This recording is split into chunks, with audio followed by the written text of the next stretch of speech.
कार्यकर्त्यांनी कष्टाने तयार व्हावं, ग्राउंडनी तयार व्हावं. त्यांनी जनतेतून जनतेचे प्रश्न सोडवत तयार व्हावं, अशी त्यांची प्रामाणिक अपेक्षा असते. एक चांगला कार्यकर्ता म्हणून काम करता, तेव्हाच तुम्ही एक चांगला नेता म्हणून पुढे भविष्यात चांगल्या पद्धतीने घडू शकता. हं. महिलांसाठीचं काम, महिला सक्षमीकरण. महिला सक्षमीकरण ह्या शब्दाचा अर्थच इथल्या नागरिकांना कळालेला नाही. म्हणजे आजही इथं महिला शेतीत राबते, काबाड कष्ट करते, या पलीकडे तिचा विकास काहीच झालेला नाही. बरं. नमस्कार, मी अविनाश. महाराष्ट्र माझामध्ये आपणा सर्वांचं स्वागत. दर्शको, जिल्हा परिषदेच्या निवडणुकांची रणधुमाळी सुरू आहे आणि आपण देखील वेगवेगळ्या जिल्हा परिषद गटांमध्ये जाऊन तिथले उमेदवार, तिथली स्थानिक जनता यांच्याशी बोलतोय, संवाद साधतोय. मुळात त्या जिल्हा परिषद गटामधल्या जनतेच्या मूळ समस्या काय आहेत? उमेदवारांचं त्या जिल्हा परिषद गटासंदर्भातलं व्हिजन काय? अशा बऱ्याच अंगानं आपण खरं तर संवाद साधतोय. आता मी मंगळवेढा तालुक्यातल्या लक्ष्मी देवडी या जिल्हा परिषद गटाच्या राष्ट्रवादी काँग्रेसच्या उमेदवार, त्या तीर्थक्षेत्र विकास आघाडीने ही सगळी संयुक्तिक महासंचारी आघाडी इथं लढते. त्या ॲडव्होकेट कोमलताई ढोबळे आपल्या सोबत आहेत. खरं तर माजी मंत्री, माजी आमदार लक्ष्मणरावजी ढोबळे साहेब यांच्या तुम्ही कन्या आहात. या भागाला तशा अर्थाने ज्ञात परिचित आहात. आणि आता जर लक्ष्मी देवडी गटाची परिस्थिती बघितली, तर दोन्ही उमेदवारांपैकी जरा तुम्ही थोडेसे जास्त परिचित आहात इथल्या लोकांना. खरं तर या जिल्हा परिषद गटाच्या संदर्भातलं तुमचं काम, तुमचं व्हिजन, तुमच्या समोरचे प्रतिस्पर्धी काय? खरं तर इथलं जर एकूण राजकारण बघितलं तर समोरचे प्रतिनिधी हे पूर्णपणे तिथल्या लोकप्रतिनिधींच्या कामावर अवलंबून आहेत. पण लोक म्हणतात की कामं झाली नाहीत. अशा बऱ्याच संघांना आपल्याला गप्पा मारायच्या आहेत. हे पुढे बोलत राहू. माझा पहिला साधा प्रश्न तुम्हाला असा आहे, की वडील इतके वर्ष आमदार, मंत्री राहिले. का हो इतकं राजकारणामधलं घराणं हे असं, ह्या निवडणुका कार्यकर्त्यांनी लढवल्या पाहिजेत असं वाटत असताना, कोमलताई ढोबळे पुन्हा ह्या निवडणुकीच्या मैदानामध्ये जनतेतून का आल्या?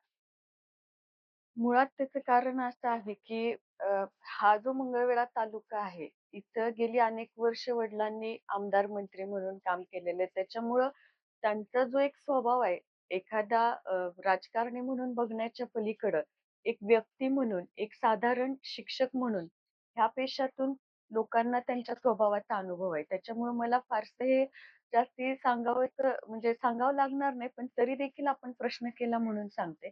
त्यांचं मुळात कसं आहे, कार्यकर्त्यांनी कष्टाने तयार व्हावं, ग्राउंडनी तयार व्हावं. त्यांनी जनतेतून जनतेचे प्रश्न सोडवत तयार व्हावं, अशी त्यांची प्रामाणिक अपेक्षा असते. आणि जेव्हा हा प्रश्न पुढे येतो, की ही निवडणूक किंवा ह्या जिल्हा परिषदांच्या किंवा स्थानिक स्वराज्य संस्थांच्या निवडणुका सामान्य कार्यकर्त्यासाठी असतात. तर ज्यावेळी तुम्ही एक चांगला कार्यकर्ता म्हणून काम करता, तेव्हाच तुम्ही एक चांगला नेता म्हणून पुढे भविष्यात चांगल्या पद्धतीने घडू शकता. तुम्हाला कार्यकर्त्याच्या समस्या, अडी-अडचणी, कार्यकर्ता कसा तयार होतो, त्याच्या अपेक्षा नेत्याकडून काय असतात, हे जोपर्यंत समजत नाही, तोपर्यंत तुम्ही एक चांगला नेता किंवा नेतृत्व करू शकत नाही, असं त्यांचं ठाम मत आहे. आणि त्यांचे ते संस्कार आमच्यावरती आल्यामुळं, आमच्यावरती त्यांनी तसे संस्कार केल्यामुळं, त्यांचं असं वैयक्तिक मत होतं, की माझा जो काही बेस आहे, मी मंत्र्याची मुलगी, ही ओळख न ठेवता किंवा कुठलाही प्लॅटफॉर्म सहज उपलब्ध न करता. मग तसं जर असतं तर डायरेक्ट कॉप्ट करून आमदार, मंत्री, खासदार आता तर जिल्हा परिषद सदस्य पण होत आहेत. बरं. ह्या सगळ्या प्रचार यंत्रणेत जाऊन, होम टू होम जाऊन ह्या सगळ्या गोष्टी करण्याची आवश्यकता नव्हती. पण त्यांच्याबरोबर माझंही वैयक्तिक मत असं आहे, की ग्राउंडला जाऊन, प्रत्येक घरात जाऊन ग्राउंडच्या समस्या एक कार्यकर्ता म्हणून समजून घेणं जास्त गरजेचं आहे. आणि हाच पाया आहे. तुम्ही जेव्हा डायरेक्ट आमदार होण्यापेक्षा, मंत्री होण्यापेक्षा ग्राउंडमधून तुम्ही वरती टप्पे चढत गेलात, तर तुम्हाला प्रशासकीय काम असेल किंवा जनतेचं काम असेल, हे करण्यामध्ये थोडंसं सोपं जातं.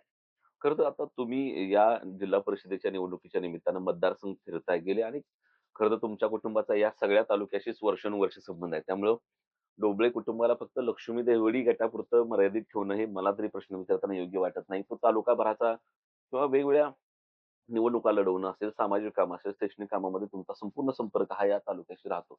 तरीसुद्धा स्पेसिफिक आता जिल्हा परिषद गटाची निवडणूक तुम्ही लढवताय, तर काय असं जाणवतं लक्ष्मी देवडी गटामध्ये, की जे काम होणं अपेक्षित होतं पण झालं नाही?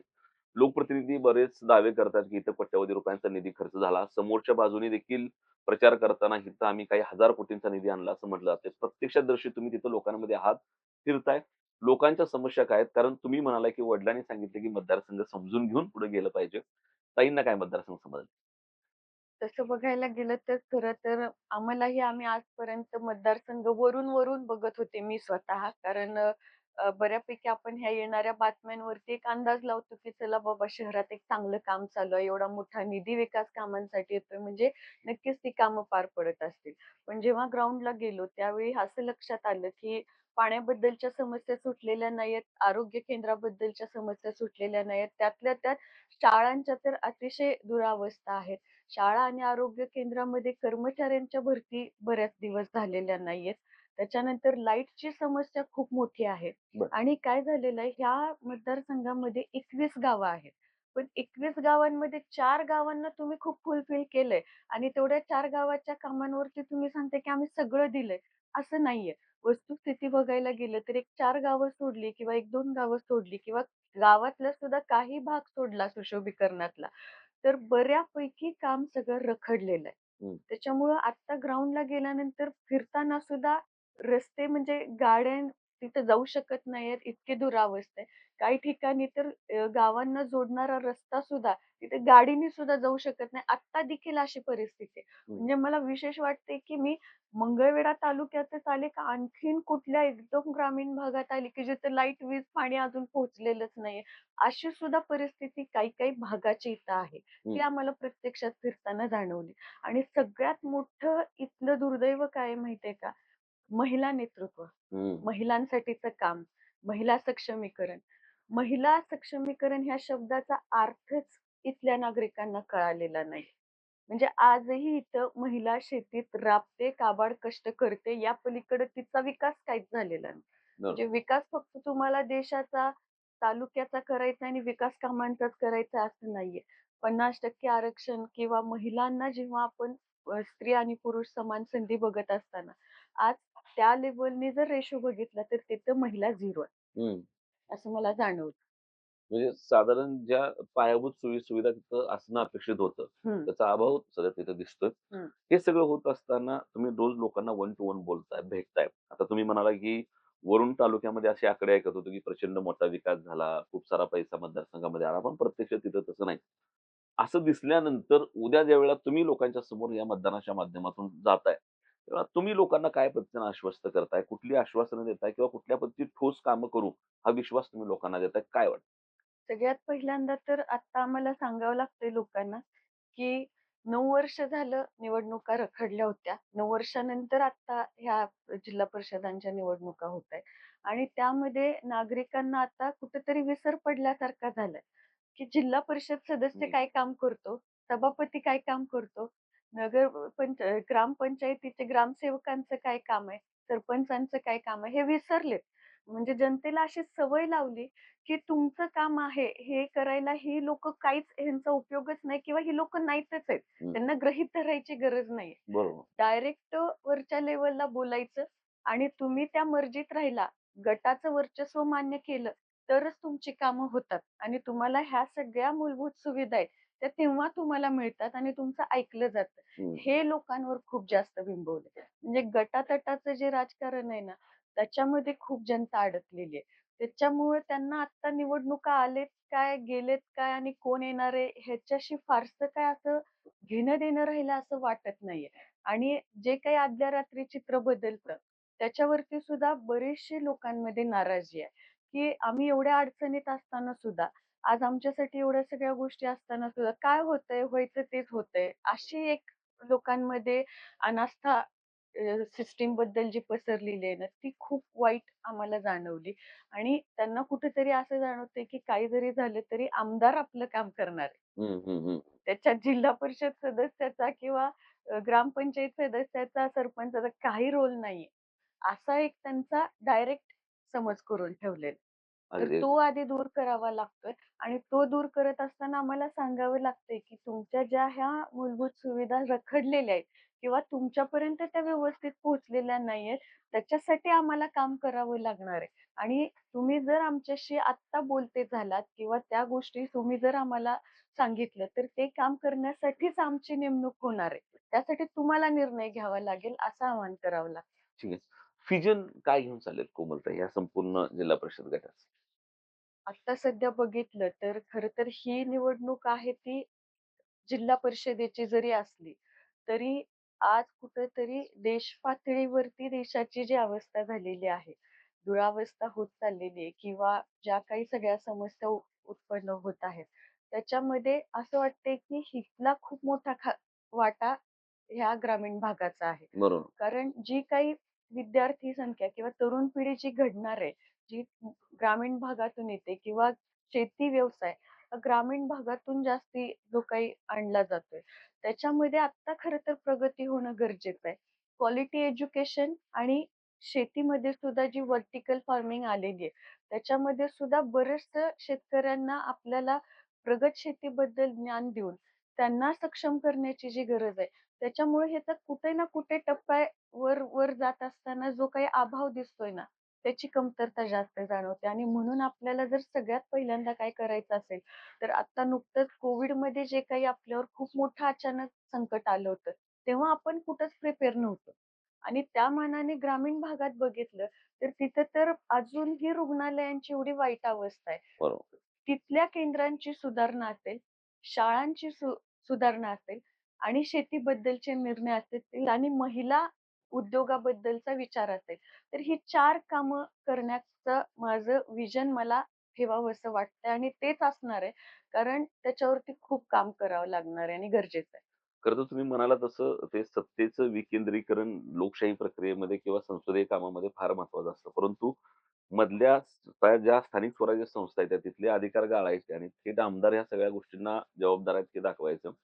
त्या अर्थाने इथं कामं केली, तर अजून देखील आपल्या लोकांना कळत नाही, की जिल्हा परिषदेमधनं, जिल्हा नियोजनमधनं, डी मधनं किंवा कुठल्या खात्याच्या अंतर्गत कुठला निधी आला आणि मग लोकप्रतिनिधी देखील मग त्या माध्यमातून मग ते जे आकडे जातात 3,000 कोटीचे, 4,000 कोटीचे, त्याच्यामध्ये मग खाली इथल्या ज्या बाकीच्या योजना असतात किंवा बाकीच्या स्थानिक स्वराज्य संस्थांनी दिलेला निधी असतो, तो देखील पर्यायी तिथे घेतला जातो. मग या सगळ्याची माहिती नाही आणि तुम्ही म्हणालात तसं मग या लोकशाही प्रक्रियेमध्ये लोक नाराज करायचे, त्यांचा लोकशाही संस्थांवरचा विश्वास उडवायचा आणि मग चांगल्या लोकांना त्या प्रक्रियेतनं बाहेर काढायचं आणि मग बाकीच्या टोळीनं ते राजकारण करायचं. हे एकूणच मला वाटतं महाराष्ट्रभरातलं चित्र तिथं दिसतंय. हे जरी चित्र एका बाजूला असलं, तरी दुसऱ्या बाजूला पुन्हा तुम्हाला मतदारसंघामध्येच घेऊन जातोय, की या मतदारसंघामध्ये ग्राउंड रिपोर्ट करताना किंवा लोकांशी संवाद साधताना थोडंसं दबावाचं मला थोडंसं राजकारण दिसतंय, की लोक उघडपणे बोलत नाहीत. त्यांच्या मनामध्ये त्या प्रतिक्रिया देत नाहीत. त्यांना बरंच बोलायचं आहे इथं, पण कोणतरी येईल, मला दबावेल, मला फोन येईल कुणाचा तरी. काय चाललंय तुमच्या मतदारसंघामध्ये हे नेमकं? एवढा छान प्रश्न विचारलाय ना तुम्ही, ह्या प्रश्नाबद्दल मी तुमचे पहिल्यांदा आभार मानते. ही जी परिस्थिती आहे ना, ही कशी केलेली आहे, मुळात लोकप्रतिनिधीच मे बी थोडेसे कॉन्ट्रॅक्टर लाईन मधले असल्यासारखे असल्यामुळं ना, मला असं वाटतंय की मतदारसंघामधल्या काही लोकांना त्यांनी अशा पद्धतीने अडकवलेलं आहे. ते कामाच्या स्वरूपात असेल, त्यांचे जे रोजच्या दैनंदिन जीवनातले काही कॉन्ट्रॅक्ट बेसिसवरती येणाऱ्या गोष्टी असेल, इव्हन जिल्हा परिषदेचे सुद्धा जर तुम्ही मागचा सगळा आढावा जर घेतला, एवढ्या ह्या 5 वर्षातला किंवा 10 वर्षातला, तर टेंडर पद्धती जी आहे, ती सुद्धा जर तपासली ना, तर एकंदरीत तुमच्या लक्षात येईल, की हा दबाव तंत्र, हा दबाव गट कसा निर्माण झालेला आहे. बरोबर. त्याच्या अंतर्गत तू जर नाही ऐकलं, तर कुठे आवळायचं मला माहिती आहे. हं, हं, ही हं. जी सिस्टम आहे ना, ही खूप मोठ्या प्रमाणात आता सध्या तालुक्यात काम करते आणि त्याच्यामुळं लोकांची इच्छा असून सुद्धा काही गोष्टी होत नाहीयेत आणि त्याचा परिणाम आता ह्या निवडणुकांमध्ये सुद्धा दिसतोय, की लोकांना आता लोकं उघड-उघड सांगायला सुद्धा लागलेले आहेत, की आम्ही अशा पद्धतीनं आमचे हात अडकलेले आहेत, की म्हणून आम्ही काही गोष्टी करू शकत नाही. तर इतकं सगळं भीतीचं वातावरण आहे.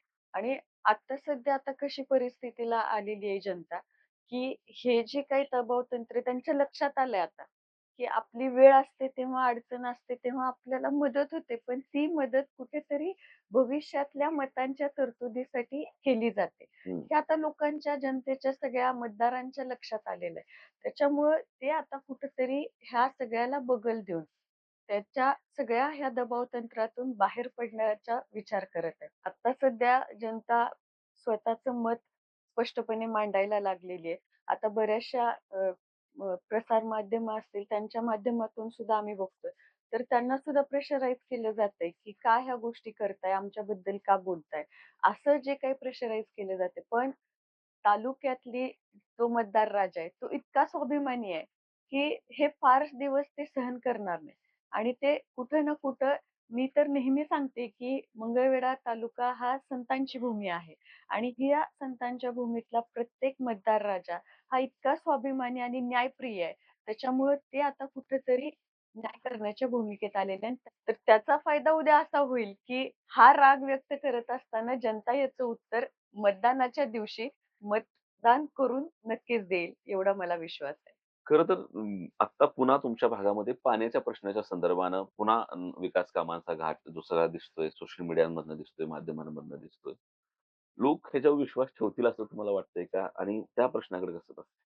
नाही बघ आता मी जसं मगाशी सांगितलं, की तो फक्त संभ्रम निर्माण केलेला आहे, की पाण्याची सोय केलेली आहे, सगळं आहे असं. पण तसं काही नाहीये. कारण आता सुद्धा पाणी उपलब्ध आहे, तर लाईट उपलब्ध नाही.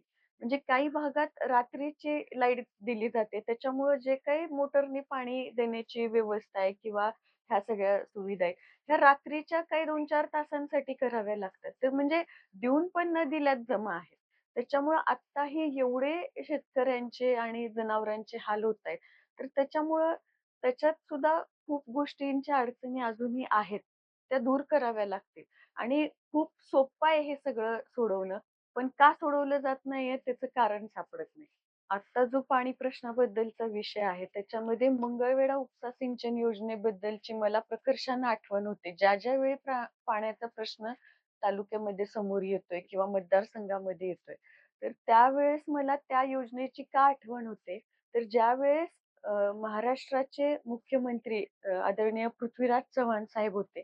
त्यांच्या कार्यकाळातली शेवटची कॅबिनेट ह्या विषयासाठी झाली होती आणि ह्या एकाच विषयासाठी ती कॅबिनेट घेण्यात आली होती आणि त्या कॅबिनेटमध्ये मंजूर झालेला हा विषय आहे.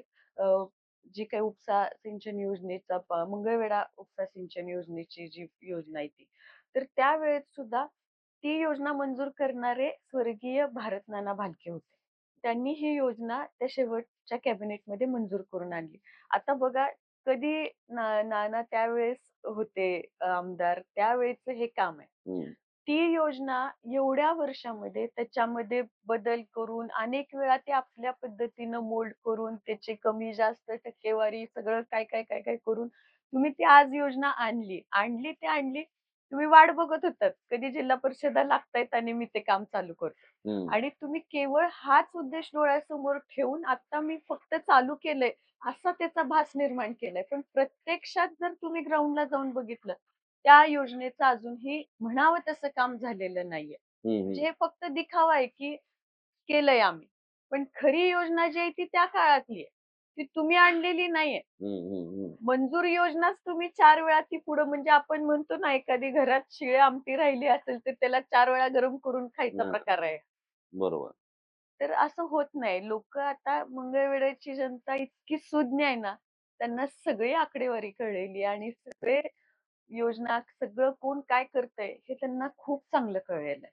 खरं तर तुम्ही राष्ट्रवादी घड्याळाच्या जरी उमेदवार असला, तरी इथं तीर्थक्षेत्र विकास आघाडी आणि तुम्ही सगळी मंडळी इथं तालुक्यामध्ये सोबत लढताय. काल तुमचा शुभारंभ झाला. भगीरथ भालके तिथं पुन्हा प्रकर्षानं बऱ्याच गोष्टींवर बोलले. तसा हा भाग पुन्हा एकदा हा तालुकाच मुळात भालकेंचा बालेकिल्ला आहे. हं. या भागामध्ये नानांच्या नंतर देखील ज्या 2 निवडणुका झाल्या, तिथं मोठ्या प्रमाणामध्ये भगीरथ भालकेंच्या पाठीमागे उभा राहिले. अजून सुद्धा गावोगावी गेल्यानंतर लोक नानांच्या आठवणी काढतात का? भालकेंचा गड किती जिवंत आहे? कारण सारखं भालके संपले हे एक असं असतंय. तर काय जाणवतं इथं? आणि हे उद्याच्या निवडणुकांमध्ये भालकेंचं तुमचं समीकरण किती इम्पॅक्ट करेल?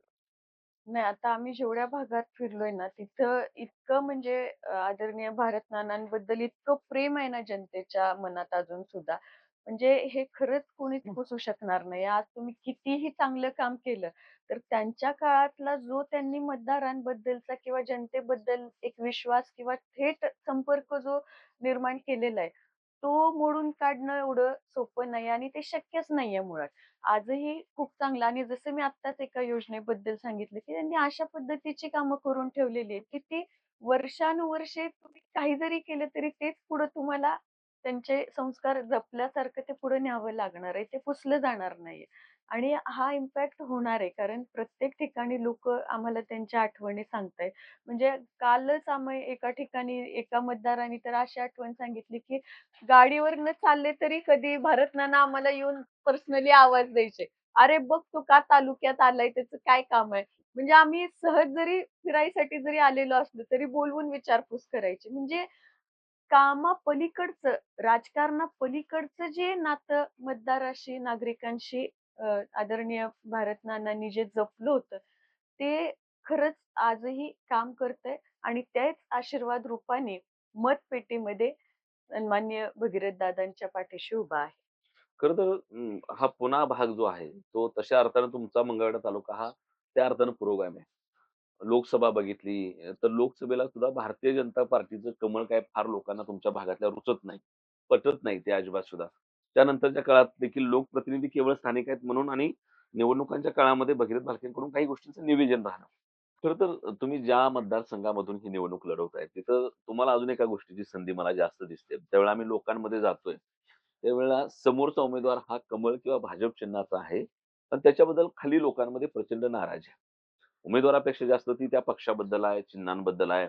ज्या पद्धतीचं राजकारण ते इथे करतायत. तुमचा मंगळवेढा भाग हा जाती-धर्माच्या अंगानं असा बहुरंगी आहे. म्हणजे जी वीण आहे, जातीय वीण आहे, ती प्रचंड चांगल्या पद्धतीनं एकमेकांमध्ये रुजली गेलेली वीण आहे. इथला मुस्लिम समाज, इथला दलित समाज, इथला ओबीसी समाज, इथला मराठा समाज हा तशा अर्थानं तो कधी भारतीय जनता पार्टीला किंवा कमळ चिन्हाला फॉर असलेला समाज नाही. तुम्ही लोकसभा बघितली असेल, तर तिथं देखील ते चित्र आहे. विधानसभेला अर्थातच प्रशांत परिचारक आणि समाधान अवताडे हे दोन्ही मातब्बर मंडळी एकत्रित आली म्हणून भालकेंचा निश्चितचा पराभव झाला. नाहीतर त्या अर्थानं पुन्हा इथली जनता भालकेंच्या पाठीमागे मोठ्या संख्येने उभाच राहिली होती. ही संधी तुम्हाला वाटते का, की समोरचा उमेदवार त्या चिन्हावरचा आहे? संधी अशा अंगानं म्हणतोय, की स्वार्थ म्हणून नव्हे. परंतु लोक ज्या पद्धतीनं मानसिकता करून ह्या मतदारसंघामध्ये बसलेत, की ॲट एनी कॉस्ट कुठल्याही परिस्थितीमध्ये आम्हाला कमळ नकोय किंवा भारतीय जनता पार्टी हा शेतकऱ्याचा पक्ष नव्हे किंवा तो इथल्या गोरगरिबांचा, दीनदलिताचा पक्ष नव्हे. या लोकांनी इथं जातीपातीचं राजकारण केले, भेदाचं राजकारण केले. आमची सामाजिक वीण उचवण्याचं काम या लोकांनी केलं. त्यामुळं कुठेतरी ती जी नाराजी दिसते. खरं तर तुम्ही ज्या जिल्हा परिषदेच्या गटामधून निवडणूक लढवताय किंवा एकूणच मंगळवेढा तालुका जर बघितला, तर तसा हा भाग भारतीय जनता पार्टीच्या फार पाठीमागे न जाणारा भाग आहे. तुम्ही लोकसभेचे आकडे बघितले, विधानसभेत सुद्धा प्रशांतरावजी परिचारक आणि समाधान अवताडे हे दोघेजण एकत्रित झाले. ऐन टाईमाला पक्षानं प्रेशर करून परिचारक मालकांना या निवडणुकीमधनं माघार घ्यायला लावली. त्यांना अवताडेंच्या सोबत जाऊ लावलं आणि मग ह्या सगळ्या प्रक्रियेतनं ती निवडणूक झाली. तरी सुद्धा चांगल्या पद्धतीची मतं या भागामध्ये कमळ या पक्षाच्या किंवा कमळ या चिन्हाच्या विरोधामध्येच तिथे गेली, भाजपच्या विरोधामध्ये गेली. मुळात तुम्ही ज्या भागामधून येता तिथं शेतकरी वर्ग जास्त आहे. तुमची मंगळवेढची सामाजिक वीण एकमेकांमध्ये विणली गेलेली आहे. आणि हा सगळा समतेचा विचार किंवा हा सगळी सामाजिक बांधिलकीचा विचार उद्ध्वस्त करणारा, शेतकऱ्यांना उद्ध्वस्त करणारा पक्ष म्हणून कमळ किंवा भाजप आम्हाला नको. ही साधारण मानसिकता ग्राउंड रिपोर्टमधनं लोक देखील आमच्याशी बोलतात. ती मैदानावर तशी दिसते का? आणि लोक बोलतायत का त्या सगळ्या गोष्टी? हो, खूप चांगल्या पद्धतीने दिसते. लोकांना आता कळायला लागलंय. आता परवाच आम्ही एका मार्केटमध्ये फिरत होतो. भाजीपाला विकायला काही महिला तिथं शेतकरी बसल्या होत्या. तर त्यांच्यामध्ये प्रचंड नाराजी दिसली आणि जी काही ही लाडकी बहीण योजनेमार्फत सुद्धा लोकांची दिशाभूल करण्याचा प्रयत्न केलेला आहे. ते देखील आता जनतेच्या खूप चांगल्या पद्धतीने लक्षात आलेलं आहे आणि त्यातल्या त्यात सत्तापालट ज्या पद्धतीनं सत्तेचं राजकारण ज्या पद्धतीनं आता महाराष्ट्र राज्यामध्ये चालू आहे. त्याच्यामुळं सुद्धा आता जरी ही ग्रामीण भाग असला, तरी सुद्धा जनता खूप जास्त सुज्ञ झालेली आहे, समजदार झालेली आहे आणि थोडंसं कुठेतरी आता न्याय करण्याच्या मूडमध्ये दिसत आहे. आता आम्ही जेवढं काही लक्ष्मी देवडी भागात फिरतोय, बऱ्याचशा गावांमध्ये फिरलो. तिथं काही ठिकाणी आम्हाला भाजी मंडईमध्ये सुद्धा आम्ही प्रचाराच्या दरम्यान गेलेलो आहे. तर त्याच्यामुळे थेट संपर्क आम्हाला शेतकऱ्यांशी करता आला. तिथं काही महिला भाजी विकायला बसल्या होत्या. तर त्यांच्यामधून आलं, की जो काही हमीभाव मिळत नाहीये शेतमालाला किंवा ह्या सगळ्या गोष्टी. तर त्याच्यामध्ये बरीचशी जनतेमध्ये नाराजी आहे. आणि त्यातल्या त्यात इथं जे जातीवाचक गट-तट निर्माण करून जे काही समीकरण मतासाठी केलं जातंय, स्वतःचं अस्तित्व टिकवण्यासाठी केलं जातंय. तर ह्या सगळ्या गोष्टींचा परिणाम आज कुठेतरी होताना दिसत आहे. आणि जनता आता सध्या खूप मोठ्या प्रमाणात या गोष्टीसाठी नाराज आहे, की तुम्ही नोकरीच्या संधीसुद्धा इथं उपलब्ध करून देण्याची आश्वासनं दिलीत, पण ती पूर्ण केली नाहीत. हं, हं. तुम्हाला साध्या आरोग्य केंद्रातल्या आणि शैक्षणिक संस्थातल्या रिक्त जागा सुद्धा भरणं झालेलं नाहीये. आणि ह्या सगळ्या गोष्टींची बांधाबांध करून कुठेतरी सावरासावर किती दिवस करणार आहे? ताई खरं तर इथं जर तुम्ही बघितलं या निवडणुकांमध्ये, तर आत्ता जर सगळ्यात मोठी समस्या पाण्यासोबत तिथं काय असेल, तर विजेची समस्या खूप मोठी आहे. दिवसा वीज तिथं मिळत नाही. खरं तर ह्या मुद्द्यांवर निवडणुका व्हायचं सोडून आता निवडणुकीचा प्रचार बघितला तर तो टीका-टिप्पणी अशा पद्धतीचा चालू आहे. दोन्ही प्रश्नाची उत्तरं ताईंकडे मुळात विजेचा प्रश्न फक्त पाण्यापुरताच नाहीये शेतकऱ्यांना. बऱ्याचशा गावांमध्ये किंवा काही भागांना जेव्हा तुम्ही मेन शहरात जाता एखाद्या गावातल्या लोकवस्तीमध्ये चौकापासून जर एखाद्या घरापर्यंत जायचं म्हटलं, तर तिथं स्ट्रीट लाईट सुद्धा अजून सुद्धा उभ्या केलेल्या नाहीयेत. बरं. आणि पाणी जे रात्री देतायत, तो तर प्रश्न सगळीकडेच आहे. त्याच्यामुळे तो विषय आहेच आहे, त्याची अडचण आहेच मोठी. आणि आता सध्या जशी निवडणूक चालू झालेली आहे, तसं जर तुम्ही बघितलं, तर उमेदवाराकडून खरं तर ह्या मतदारसंघाच्या प्रश्नावरती बोलणं व्हायला पाहिजे किंवा उमेदवार काय काम करणार आहे ह्याच्यावरती बोलणं व्हायला पाहिजे. पण इथं उमेदवार स्वतः काय करणार हे बोलतच नाहीत. स्वतः कसं जाणार आहे हे सांगतच नाहीयेत किंवा त्यांच्याकडे मतदारसंघाचा आढावा किंवा व्हिजनच नाहीये. आणि त्यांच्या वतीनं कोणीतरी एकटाच बिचारा आपल्या सगळ्यावरती तोफ डागतोय आणि सगळे हे टीकास्त्र सोडतोय. ह्याला काय म्हणायचं? म्हणजे आपण ही जी काही जिल्हा परिषदेची निवडणूक आहे, ही स्थानिक स्वराज्य संस्था ह्या म्हणजे ह्या शब्दातले अर्थ कळतायत का आपल्याला? आपण लोकप्रतिनिधीमधून म्हणून काम करत असताना सुद्धा तुम्ही का ह्या सगळ्या गोष्टींची उत्तरं देताय? किंवा आता काही भागांमध्ये आता कालपासून आम्हाला ऐकायला येतं, की पालकमंत्र्यांचे दौरे होणार आहेत. हं, म्हणजे खूप विशेष आहे हे, की जिल्हा परिषदेसाठी किंवा पंचायत समितीसाठी पालकमंत्री येतात त्या सभेला. हं, म्हणजे हे कुठली झाली ही निवडणूक? हं, हं, हं. आणि ह्याच्यातून आपल्याला काय समजून घ्यायचंय? म्हणजे जनता आता खरंच जनतेने ह्याकडे लक्ष दिलं पाहिजे, की एवढ्या ह्या गाव पातळीवरच्या निवडणुकांमध्ये पालकमंत्री इन्व्हॉल्व होतायत. म्हणजे आपली काय अवस्था आहे? हे कुठेतरी लक्षात यायला पाहिजे आणि थोडंसं आत्ता सुद्धा टीकास्त्र सोडून कामावरती बोललं पाहिजे. काय काम करणार? खरं तर कोमलताई तुम्हाला एकूण राजकारणामधला जो वारसा आहे, तो प्रचंड सुसंस्कृत अशा पद्धतीचा वारसा आहे. तुमची बोलण्याची पद्धत बघितली तर ती सुद्धा एक वेगळ्या पद्धतीची गोष्ट आहे. मुळात आपण इतकं सभ्यतेनं, इतकं सुसंस्कृतपणानं ह्या लोकांमध्ये अशा काळात जातो जिथं राजकारण हा डाकूंचा अड्डा आहे अक्षरशः. तो तिथे इतकी म्हणजे एवढ्या आवाजाची माणसं तर त्या राजकारणामध्ये निश्चितपणाने नाहीत. अशा ठिकाणी जाऊन तुम्ही प्रतिनिधित्व करताय, लोकांमध्ये जात आहात. तुमच्या ह्या अभ्यासाचा, तुमच्या ह्या वक्तृत्वाचा, तुमच्या ह्या लोकांचे प्रश्न समजून घेण्याचा आणि प्रश्न मांडण्याचा फायदा उद्या तुम्हालाही होईल आणि त्या लोकांना देखील होईल. समोरचे उमेदवार आहेत ते पलीकडच्या एका गटातून आणून पुन्हा तुमच्या गटामध्ये आणून ठेवलेत, उभा केलेत. खरं तर तालुक्यामध्ये हे पलीकडच्या सत्ताधाऱ्याकडून फार ठिकाणी झाले. म्हणजे फुलजंती गटामध्ये पुन्हा एक बाहेरचा उमेदवार इथं आणलाय. तो उमेदवार पलीकडच्या गटामधनं फिरत होता, तो आपल्यासोबत घेतलाय. तिथले मूळ गट पुन्हा नाराज आहे. तुम्ही इकडे जर त्या ठिकाणी बघितलं आमच्या बोश्य गटामध्ये, तर तिथं फुलजंती गटामधला उमेदवार बोश्य गटामध्ये दिला. पुन्हा पलीकडच्या साइडला पण तीच परिस्थिती आणि तुमच्या गटामध्ये पुन्हा तिकडे ब्रह्मपुरीचे उमेदवार इकडं उमेदवार म्हणून तुम्हाला दिले. हे सगळं ते सगळं ह्या विश्वासानं करतायत, की माझ्या स्वतःच्या जीवावर मी निवडणुका जिंकून येऊ शकू. परिस्थिती काय आहे? दुसरी महत्त्वाची गोष्ट म्हणजे मी पुन्हा मूळ प्रश्नावर येतो, की या सगळ्या प्रक्रियेचा किंवा समोरच्या लोकप्रतिनिधींचं, आता तुमच्या समोर असलेल्या उमेदवाराचं आव्हान म्हणून काय वाटतं का? किंवा चॅलेंज काय वाटतं?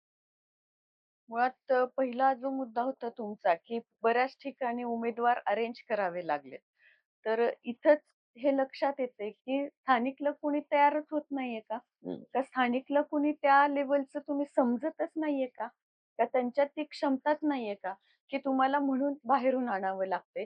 किंवा जसं मी सांगितलं, की ही जी काही सगळी पदं आहेत, हे थेट माझ्यापर्यंतच काम आलं पाहिजे. मधले कुणी लोकच नकोय. म्हणून केलेल्या सिस्टमसाठी सुद्धा हे सगळं चाललंय का काही माहिती नाही. आणि दुसरा विषय जो आहे तो हा, की समोरून उमेदवाराचं आव्हान असणं किंवा काय. तर तसा विषय कुठं मला जाणवत नाहीये. कारण मुळात आव्हान असं कधी असलं असतं, जे प्रश्न मतदारसंघातले खूप सोडवलेले आहेत. आता काही कामाला शिल्लकच नाहीये विषय. हं, हं. असं मोठं तगडं आव्हान असतं आणि खूप भीतीदायक वाटलं असतं, की अरे बापरे! आता आपण काय करायचं जाऊन? कशासाठी मतं मागायची? किंवा मी लोकांसाठी काय करू? मला कामच ठेवलेलं नाहीये. बरोबर. अशी परिस्थिती नाहीये. भरपूर काम तालुक्यामध्ये आहे, जे लोकांना कुठंही म्हणजे लोकांच्या अ, इच्छा, अपेक्षा पूर्ण करेल किंवा त्यांना फुलफिल केलेलं नाहीये. आणि जे काही इथला जसं आता आपण बोललो शेतकरी वर्ग असेल, तरुण वर्ग असेल, वयोवृद्ध वर्ग असेल, महिला असतील, लहान मुलं असेल, कोणाचाच प्रश्न सुटलेला नाहीये. सगळ्याच अडचणी आ वाचून उभारलेले आहेत. तर अशा परिस्थितीमध्ये कुठलाही उमेदवार आणला आणि तो आधी तुमची सत्ता असताना सुद्धा तुम्ही उमेदवार कुठला का असेना, पण सत्ता असताना सुद्धा ही कामं झाली नाहीत. तर आता काय करणार आहे परत? त्यामुळं ते लोकांचे प्रश्न सोडवणं हे मला आव्हान वाटतं. उमेदवार किंवा लोकप्रतिनिधी मला आव्हान वाटत नाही. आणि अशा परिस्थितीमध्ये समोरच्या उमेदवाराचं आव्हान घेण्यापेक्षा मतदारसंघातले जे प्रश्न आहेत, त्याचं खूप मोठं आव्हान आहे. आणि निधी असताना सुद्धा, सगळी सिस्टीम असताना सुद्धा हे प्रश्न सुटलेले नाहीयेत. म्हणून ते जास्ती मोठं आव्हानात्मक वाटतंय. अगदी. खरं तर तुम्ही या सगळ्या धावत्या तुमच्या शेड्यूलमधनं आम्हाला वेळ दिला. ही तुमची जी संत लक्ष्मी देवड्या, ही जी तुमची लक्ष्मी देवडी गटाची निवडणूक आहे, ती आता अगदी 4-5 दिवसामध्ये लोक त्याचा काय असेल तो निकाल निर्णय त्या ठिकाणी घेणार आहेत. परंतु या निवडणुकीच्या निमित्तानं लोकांचे जे मूळ प्रश्न आहेत, ज्या प्रश्नांसाठीच्या या निवडणुका होतात, त्या प्रश्नांचा उहापोह झाला पाहिजे. लोकांनी ते प्रश्न विचारले पाहिजेत. उमेदवारांनी त्या निवडणुका प्रश्नांवर घेऊन गेल्या पाहिजेत. आणि खऱ्या अर्थानं एक जिल्हा परिषदेचा सदस्य तुम्ही म्हणाल तसं निवडणुका बऱ्याच वर्षी नसल्यामुळं आणि असल्या तरी नामधारीच लोकं तिथे येऊन काम करत असल्यामुळं नेमका जिल्हा परिषदेचा सदस्य करतो काय? त्याच्या अखत्यारीत कुठलं काम येतं, तो कुठल्या परीचा निधी आणतो आणि कुठले प्रश्न सोडवतो. या संदर्भातली माहितीच लोकांना नसल्यामुळे देखील एक बऱ्याच पद्धतीचं कन्फ्युजन आहे. तुमच्यासारखे सुशिक्षित लोक तिथं जातील, लोकांना जाणीव करून देतील, की तुमची ही विकासाची कामं या जिल्हा परिषदेच्या माध्यमातून होत असतात आणि तो देण्यासाठी तिथं जाऊन सक्षमपणानं काम करणारा कामधारी, नामधारी नव्हे, अशा पद्धतीचा उमेदवार निवडून द्या. या पद्धतीची मागणी तुम्हाला करावी लागेल. त्याला लोक साथ देतील, प्रतिसाद देतील. तुमचं कुटुंब इथे गेली अनेक वर्ष राजकारण करतंय. खरं तर मी ज्यावेळेला पहिला प्रश्न तुम्हाला विचारला होता, त्या उत्तरामध्येच बऱ्याच गोष्टी तुम्ही पूर्ण केल्यात, की घरी तुम्ही ज्या पद्धतीचा तुमचा वारसा आहे, त्याच्यामध्ये तुम्ही लोकातल्या निवडणुका का लढवतायत? हे मला थोडंसं तुम्हाला अडचणीत टाकणारा प्रश्न वाटत होतं. पण त्याला तुम्ही जे उत्तर दिले ते फार महत्वाचं आहे, की राजकारत्याच्या पोरांनी किंवा निवडणुकांमध्ये सत्तेवर असलेल्या मंत्र्यांच्या, आमदारांच्या पोरांना कशा पद्धतीने लोकात जाऊन ही निवडणूक लढवायची हे शिकवलं पाहिजे. लोकांच्या सुख बांधून घ्यायला लावलं पाहिजे. लोकांच्या अडी समजून घ्यायला लावल्या पाहिजेत.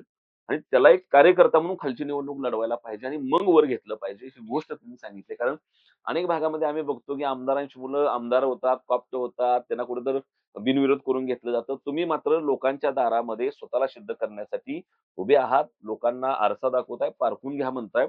यश, अपयश निवडणुकांमधले 2च घटक आहेत. एक तर आयदर यश येईल किंवा अपयश येईल. परंतु या सगळ्यापेक्षा जास्त लोकशाहीच्या या भट्टीमध्ये स्वतःला तापवून घेऊन कधीही चकाकणं, मला वाटतं हे निश्चितपणाने चांगले आहेत. तुमच्या वडिलांचे संस्कार तुमच्या निश्चितपणानं या सगळ्या गोष्टीमध्ये कामी येतील. धावपळीतून वेळ दिला. धन्यवाद. नमस्कार.